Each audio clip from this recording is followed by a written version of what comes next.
Welcome everyone, Costin here with a discussion about patch 4.2, Shadows of Tzeentch, the Tzeentch content additions that Creative Assembly is going to bring forward as part of Shadows of Tzeentch to add more value to the content. Now, first off, they do mention that they wanted to release the update this week, but they're not going to be able to do so. They will release it next week, and they are going to give us an update this week, probably Friday, on Kislev and what they're going to add for Kislev. Now, for Tzeentch, they do mention they're going to add melee lords and heroes for Tzeentch, as well as units like Centigors of Tzeentch, so Chaos Aligned Beastmen, and they mention the Tangors and how they look, because yes, playing people did have an issue with that, especially when you consider how Tangors are in Age of Sigmar. And they're adding in Changebringers, a classic Tzeentch unit from Storm of Chaos book released way back in 2004. So flamers that fly, that's an interesting perspective. I wonder how that's going to play out with respect to flamethrowers, because flamethrowers can be really powerful in Warhammer 3, but the issue is line of sight, pathfinding, and all that, so I guess we'll see how this will play out. Now, the first thing is we get the Chaos Lord of Tzeentch, which will also apply for the Warriors of Chaos, so you're going to get this as part of the package. He looks like, honestly I'll say it, he looks like a Thousand Suns character from Warhammer 40k. It's really the helmet. He looks like a Thousand Suns character from 40k coming into fantasy. Looks pretty good, but yeah, maybe a bit out of place, that armor. But still, I mean, it is a Tzeentchian Warrior of Chaos Lord.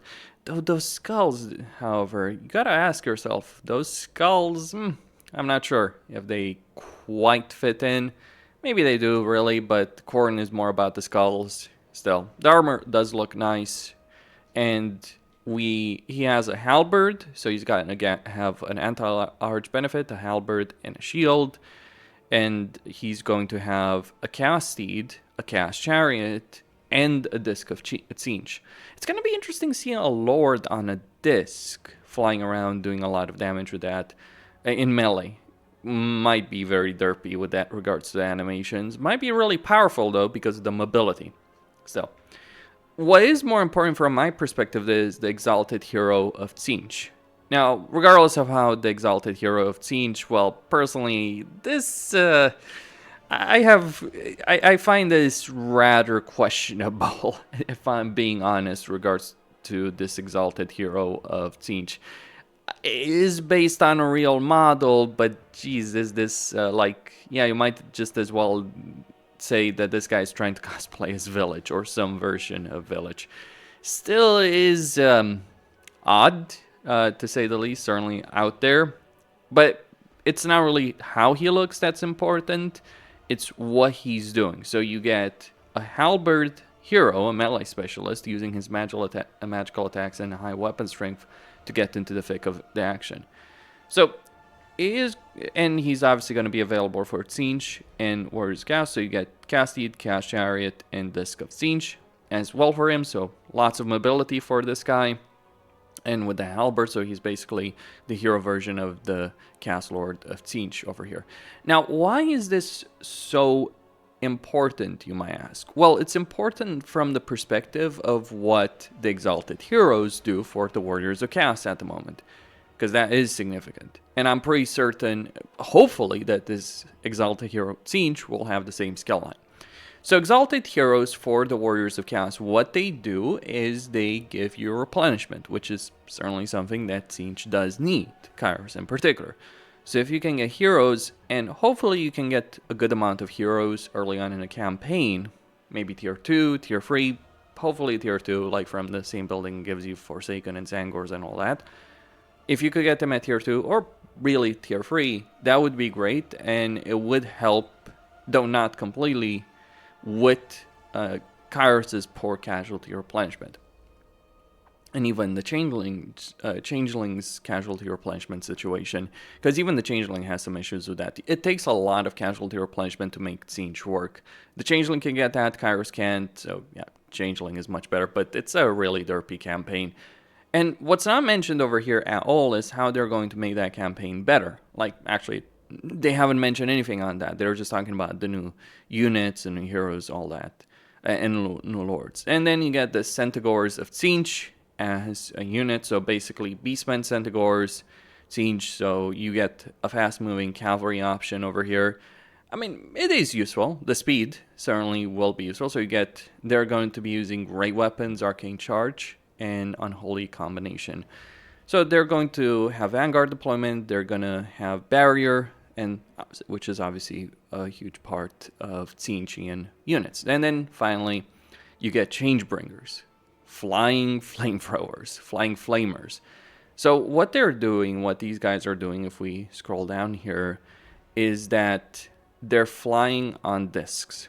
So they have maneuverability, they have the speed to fly across the battlefield and use their flamers.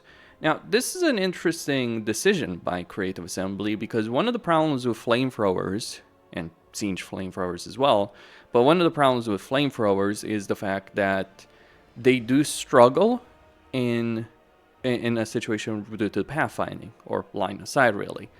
How will they handle now that this unit can ignore all that?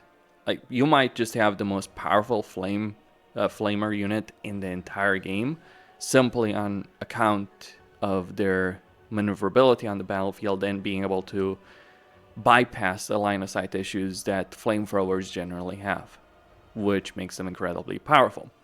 But there's more to this actually than just that. It's the maneuverability also helps with survivability. One of the problems that you have usually with flamethrowers, be it Dwarven ones, Tzeentchian ones, but one of the problems is durability.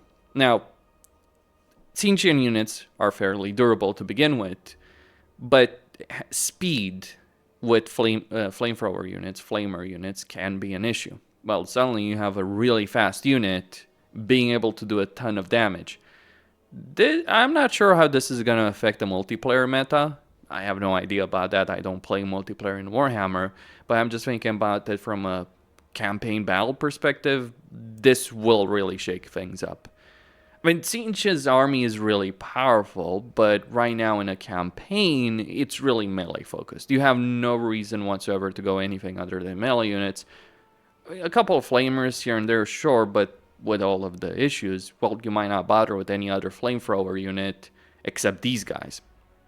And hell, if you can make an alliance with Tzeentch, this would give you a significant benefit if you could get them through the alliance system, allegiance system.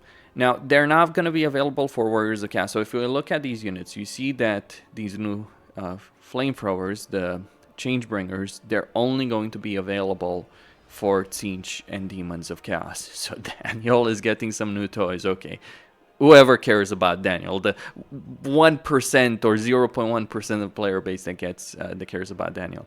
Centigors of Tzeentch with their barrier, which, by the way, that barrier is actually going to be quite important for Centigors, because Centigors are fairly vulnerable as units by default. Like, they can do damage, but they die very quickly, so having that barrier is important. But they're going to be available for Beastmen.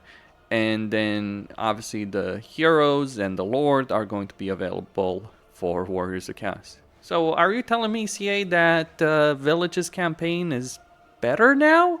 Though, truth be told, I'm not quite sure how much Tzeentch needed a melee Lord. A melee hero, absolutely. A melee Lord, kind of questionable. The reason I say it's kind of questionable, you don't necessarily need a lot of melee power, at least in the campaign. For multiplayer, obviously a different discussion on that subject, but from the perspective of the campaign, you want those mages, because where else are you going to get magic, given the way hero capacity works for Tzeentch?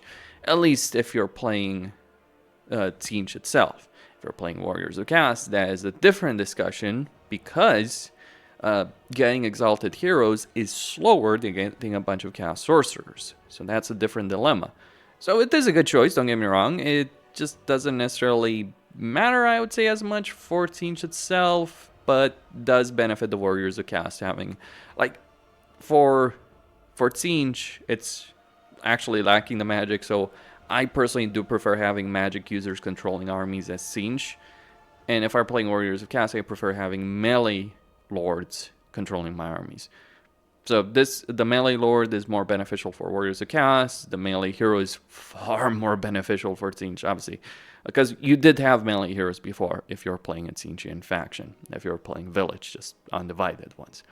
Anyway, I do think that the updates do make sense. I am curious to see how viable these units would be. Like, it would be great to get those flying flamethrower units as, Village at the very least.